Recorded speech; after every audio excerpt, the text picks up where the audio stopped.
이 순직해병 사태를 보면서 계급이 낮은 장교들은 진실을 얘기하고 직급이 높은 사람들일수록 거짓말을 많이 하고 있구나라는 생각을 가졌습니다. 근데 그 중에서도 특별히 거짓말을 더 많이 하는 분이 임성근, 이종섭 증인이라고 생각을 했는데 역시나 두 분이 증언을 거부하는군요. 제 판단이 틀리지 않았다는 것을 느끼게 됩니다.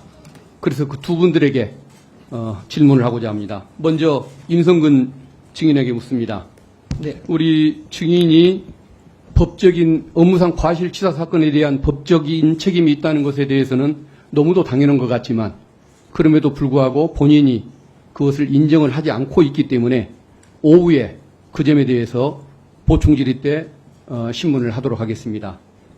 그 전에 왜 대통령실이 또 국방부의 상층부가 임성근 증인을 보호하기 위해서 그렇게 불법적이고 무리한 노력을 했는지 그것을 먼저 궁금한 그 사항을 먼저 풀기 위해서 기초사항 몇 가지를 묻도록 하겠습니다. 증인은 이번 순직해병 사건과 관련해서 외부적으로 본인의 의견을 얘기할 때 거짓말을 한 적이 있습니까? 없습니까? 없습니다. 다 진실만을 얘기했습니까? 진실만 얘기했습니다.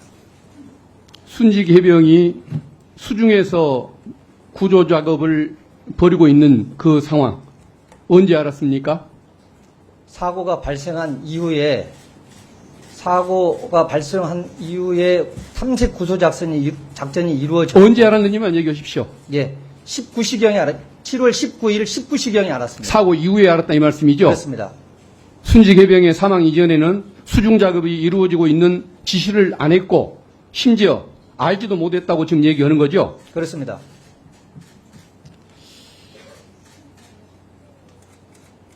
이 내용을 보면 MBC PD수첩이 보도한 내용입니다. 네. 수중 작업을 하고 있는 장면을 공보장교가 보고를 했어요. 공보실장이.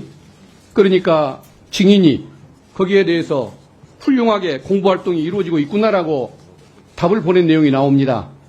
이게 사망사건 발생하기 약 2시간 전입니다. 그런데도 몰랐다고 얘기를 합니까? 그 언론 스크랩은 여러 신문 기사가 한꺼번에 모여 있는 그런 그러면 스크랩입니다. 이 카톡에 나와 있는 시간이 잘못된 겁니까? 그 전체를 제가 자세히 보지 못해서 그 사진은 파악하지 못했습니다. 그래요. 나중에 네. 다시 한번 확인해 보십시오. 이것에 의하면 본인은 분명히 그 사실을 알고 있었습니다. 자, 또 묻겠습니다. PPT 좀 띄워주시겠습니까? 저기 첫 번째 나오는 저 인물 아십니까? 전혀 모릅니다. 고석 변호사님 모릅니까? 한 번도 저분 이름을 들어본 적이 최근 들어서 이름만 들었지 그전에는 안 사실. 최근에 언제 알았습니까? 언론에서 유튜브나 이런 데서 최근 일주일 상간에 그런 얘기가 있다는 걸 들었습니다. 그러면 두 번째 사진 좀 보여주십시오. 저 두 번째 있는 인물은 압니까? 예, 과거에 대통령실에서 2008년도에 저와 같이 대통령실 큰 한 500명 되는 인원들 중에 한 명이었고 저와 같은 사무실에 있지 않았습니다. 그래요. 그 다음에 저 세 번째 이종호라는 인물 압니까? 모릅니까? 모릅니다. 이종호라는 인물이 누군지를 모릅니까? 군인을 말씀하시는지. 민간인 이종호 모릅니까? 민간인 이정호는 모릅니다. 해병대 출신이고 본인하고 골프 모임도 자주 온다고 알려져 있는데 모릅니까? 한 번도 골프를 친 적도 없고 전혀 저 인원은 모릅니다. 나중에 저거 드러나면 본인은 굉장히 거짓말을 잘하는 사람으로 또 한 번 폭로가 되는데도 괜찮습니까? 전혀 모릅니다.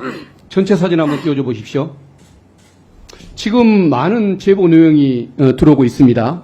그것에 의하면은 고석 변호사와 우리 증인이 이 사건 변론 문제로 만났다는 의혹이 제기되고 있습니다. 그리고 김태호 안보실 차장과는 같이 근무했던 인연이 있다고 알려져 있고 저 이종호라는 인물은 과거에 해병대 출신인데 증인과 아는 사이이고 증인을 위해서 노력을 많이 한다고 알려져 있습니다. 그런데도 모릅니까? 모릅니다. 그래요? 네. 알겠습니다. 화면 내려주십시오. 일단 기초사실은 내가 저 정도로 됐고요. 업무상 과실치사에 대한 책임 본인은 인정 안 한다고 했죠? 네. 그건 나중에 묻겠습니다. 이 사건 당시에 집중호우 내렸을 때 피해 복구 작업, 여기에 대한 작전 통제권이 누구에게 있었습니까? 경북 지역군 사령관에게 있습니다. 그러면은 본인은 지휘권이 없었던 거죠? 네, 그렇습니다. 근데 왜 지시에 가담을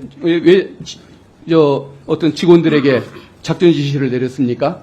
저는 작전 지도를 했지 작전 지시를 한 게 아닙니다. 지도하고 지시는 뭐가 다릅니까? 작전 통제는 작전 통제 권한을 가지고 있는 자가 임무와 과업을 부여하고 또 작전 계획을 수립하면서 그 작전을 전반적으로 책임지고 임무를 수행하는 그러면 것이고, 지도는 뭡니까? 작전 지도는 작전 통제권이 없어도 저는 제가 보냈던 예하 부대에 대해서 작전권은 없지만 나머지 인사, 군수, 행정, 교육, 훈련, 또 예산 등에 대한 권한을 가지고 있습니다.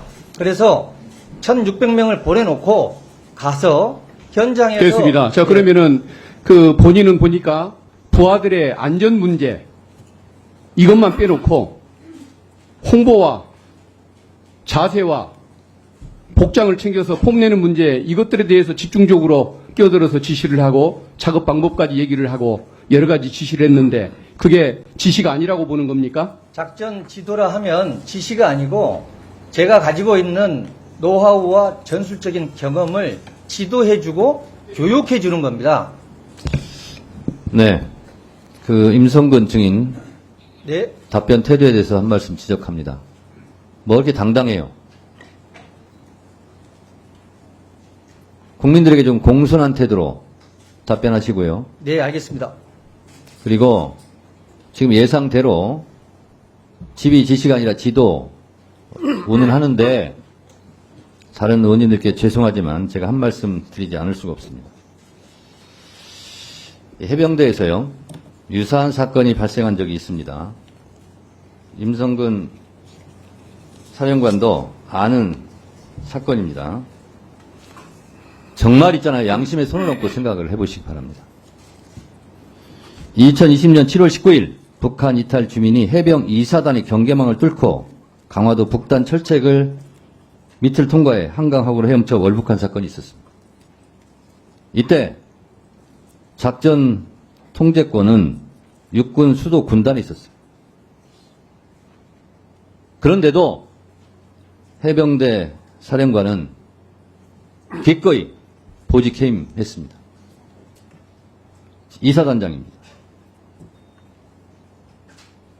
지금 임성근 증인이 처해 있는 이 사건보다 그렇게 중요하다고 볼 수 없을 수 있습니다. 이 분은 작전 통제권이 육군 수도군단에 있었음에도 불구하고 본인이 책임을 지고 물러났습니다. 잘 알고 있는 사건일 겁니다.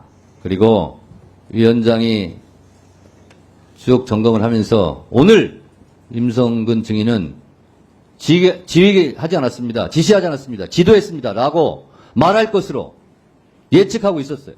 아니나 다를까 지도란 말로 회피해 나가려고 하는데 과연 그렇게 될지 앞으로 지켜보도록 하겠습니다.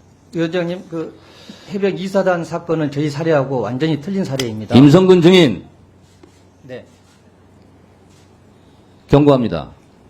불필요한 언행을 할 경우 위원장의 직권으로 국회법 49조에 따라 30분 퇴거 명령할 수 있어요. 조심하시기 바랍니다.